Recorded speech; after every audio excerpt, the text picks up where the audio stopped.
Evet, Euzubillahimineşşeytanirracim. Bismillahirrahmanirrahim.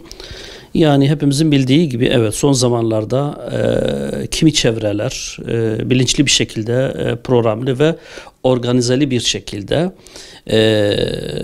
memleketimizde aile kurumunu etkisizleştirmek ve zedelemek için her türlü çalışmaları yapıyorlar. Bunu zaman zaman medyada da görüyoruz. Bunun asıl sebebi şudur. Aile sağlıklı bir toplumun çekirdek, tabiri caizse en sağlam kalasıdır. O yüzden bir toplumu yıkmak isteyenler, kendilerine benzetmek isteyenler önce oraya hücum ediyorlar.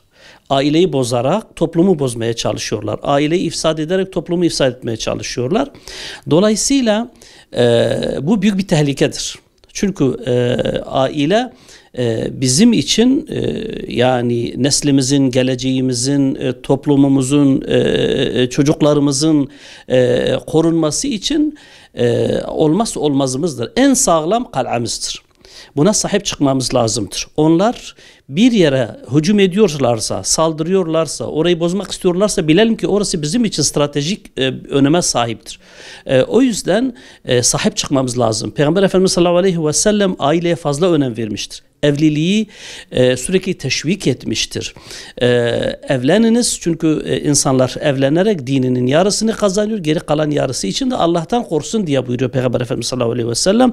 Dolayısıyla bu çerçevede bakmak lazım.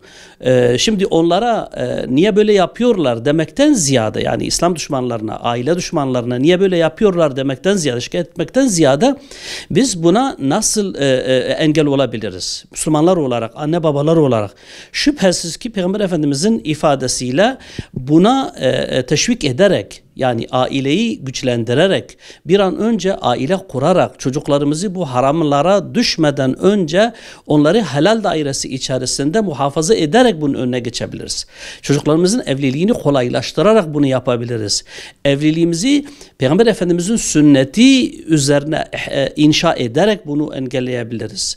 Çiftlerin birbirlerine karşı Allah ve Resulünün önümüze koymuş olduğu çerçeve içerisinde birbirleriyle muamele ederek bunu koruyabiliriz. Çocuklarımızı bu güzel yuvada İslami bir ahlakla, İslami bir terbiyeyle yetiştirerek bunu engelleyebiliriz.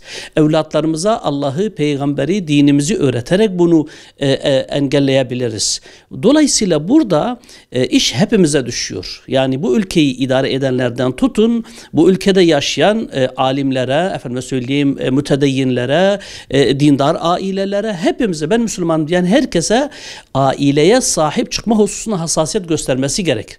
Aksi takdirde bu yuva bozulduğu zaman hepimiz zarar görüyoruz. O yüzden mesela şu anda maalesef fuhşiyat, menhiyat, ifsat artık akla ihtiyaç kalmayacak kadar basitleştirilmiş, kolaylaştırılmış. Paraya ihtiyaç kalmayacak şekilde kolaylaştırılmış. Yani bir taraftan kötülüğün yolu olabildiğince genişletilerek insanların ifsad olması için kolaylık sağlanmış. Diğer taraftan Müslümanlar da buna mukabil helal olan yolu, yani evliliğe giden yolu, yani aile kurmaya giden yolu daraltıyorlar. Ve bununla aslında aileyi ifsad edenlerin yardımcısı oluyor. Onların işine geliyor zaten bu. O yüzden biz ne yapmamız lazımdır? Evliliği kolaylaştırmamız lazım. Anne babalar olarak çocukların bir an önce bu tehlikeden kurtulması için evliliğini kolaylaştırması lazımdır. Dünyalık eşyalar uğruna çeyizdir, altındır, şudur, budur.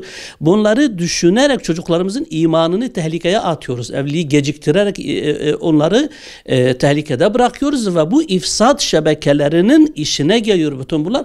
O yüzden hepimizin hassas olması lazım. Tabii ki toplumun bu manada bilgilendirilmesi, bilinçlendirilmesi lazım.